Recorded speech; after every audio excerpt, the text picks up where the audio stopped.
Hi guys, welcome to the channel. So in this particular video we are going to particularly study about the electric field at the center due to semicircular charge distribution. So suppose we are given a charge distribution which is semicircular like this. Suppose positive charge is evenly distributed along this semicircle like this. Okay, and this is the center. This is denoted as O. So now we have to find out the net electric field at this point O due to this semicircular charge distribution. So what we are going to do now is, as always, first of all I'm going to just draw a horizontal line. Okay, and now I'm going to cut a small length dl as always, right? Suppose this overall charge on this overall semicircle is capital Q, and this dl length, this small length dl carries total charge of small dq. Okay, there is small charge dq present in this length dl, and this length dl is subtending an angle of d theta from the center. Okay, now this length dl, this particular line is at an angle of theta with the horizontal. Okay, this is first thing. So now what we are going to do, this is small length dl having small charge dq. Due to this small charge dq, there will be some sort of electric field here at point O in this direction, right? Because this is positive charge, so field will be radially outwards. So this is dE, small field dE due to small charge dq. Now what will happen? This is a horizontal line. If this angle is theta, this angle is theta, then this is also going to be theta, right? These are vertically opposite angles. So if this is theta, this is also going to be theta. Now this is dE. In the direction of this theta, one component will be there, that will be dE cos theta, and at 90 degree from this there will be a component dE sin theta, right? These will be the components of dE. Now in a similar way, if there was a length dl here, right, small length dl having charge dq, due to this small charge dq, again there will be a small field dE, right? This will be the angle theta, just like this one. Sorry, this will be the angle theta, just like this one.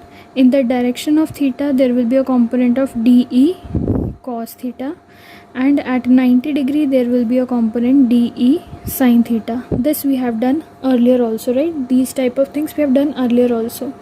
So just like this particular component, there will be a component present there subtending angle d theta at an angle theta from here. So it will be having small field dE here, and the components will be dE cos theta and dE sin theta. These two components are equal and opposites, so they will cancel out with each other. Net electric field will be due to these components, right? So what we can say here is that the net electric field E net will be integration of dE sin theta components, because the dE cos theta components will cancel out with each other. Here dE is what? dE is 1 by 4 pi epsilon naught dq by distance. Suppose this is r, dq by r square. Now dE can also be written as 1 by 4 pi epsilon naught. Instead of dq we can write lambda into dl. Now we know this, right? Lambda into dl, where lambda is charge per unit length by r square. Now dE can also be written as 1 by 4 pi epsilon naught lambda by r square. Instead of dl we can write lambda dl will be equal to r d theta, right? Because theta is equals to arc upon radius, right? So if you apply this formula here, so here theta is d theta, right? Angle is d theta, arc is dl, and radius is r. So if you use this formula here, you will get this relation. So from here you can get, instead of dl you can write r d theta, right? So one r will cancel out with this one, and we will be left with dE is equals to 1 by 4 pi epsilon naught lambda by r into d theta. Now E net is what? E net is integration of dE sine theta. We have found the value of dE as this one, so we will substitute this value. It will be 1 by 4 pi epsilon naught lambda by r sine theta d theta integration, right? So it will be 1 by 4 pi epsilon naught lambda by r. All of these will be constants, so it will be taken out. We'll be left with sine theta d theta integration. Now theta is varying from where to where? It is varying from 0 to 180 degree, or you can say 0 to pi, right? It is subtending angle from 0 to pi here, 0 to pi, right? So what we will do now, it will be 1 by 4 pi epsilon naught lambda by r. Integration of sine theta is cos theta, and here are the limits.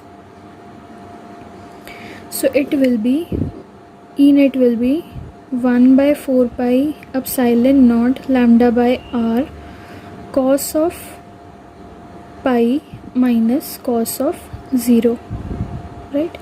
Upper limit minus lower limit. So E net will be equal to 1 by 4 pi epsilon naught lambda by r. Cos pi is equals to minus 1, minus cos of 0 is 1. So it will be E net is equals to minus 1 into minus 1, minus 2. So it will be minus 2 lambda by 4 pi epsilon naught r.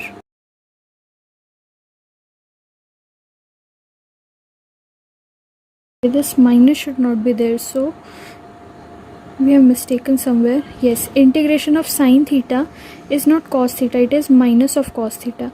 So I will be taking this minus here. So minus 2 minus minus will be plus, right? This will be minus 1 into minus 1 will be minus 2, minus minus will be plus, so it will be 2 lambda by 4 pi epsilon naught r. Now if you remember the previous lecture, then we have discussed one case in which there was this kind of a distribution, right? Subtending angle of phi, right, from center. There was a circular distribution, but there was not overall circular distribution, angle phi distribution, right? At an angle phi, just like this one, it is subtending angle of 180 degree. We were having a random angle of phi, and we found E net was equal to 2 lambda by 4 pi epsilon naught r sine phi by 2. In previous video we have found this one as the answer for this case, right? If you remember, you can substitute the value of phi here and you will directly get this result, right? So instead of phi, if you are going to put 180 degrees, so it will be sine of 180 by 2, sine 90. Sine 90 is 1, so it will be 1. This overall part will be 1 and answer will be the same, right? So this answer is verified also. So just what you have to do is just remember this part. This is a general case, so here you don't have to solve for everything, just have to substitute the value of phi and you will be getting your answer. This is a generalized answer, so you can either learn this generalized answer also if you don't want to solve this all, right? So this can also work as your shortcut if you could remember this part. So you just have to substitute the value of phi. So I hope this video was useful for you. In the next video we will solve for the quarter half. Here it was semicircular, next part it will be quarter part. So I hope this video was useful for you. So far that's it for this video. Thank you so much for watching.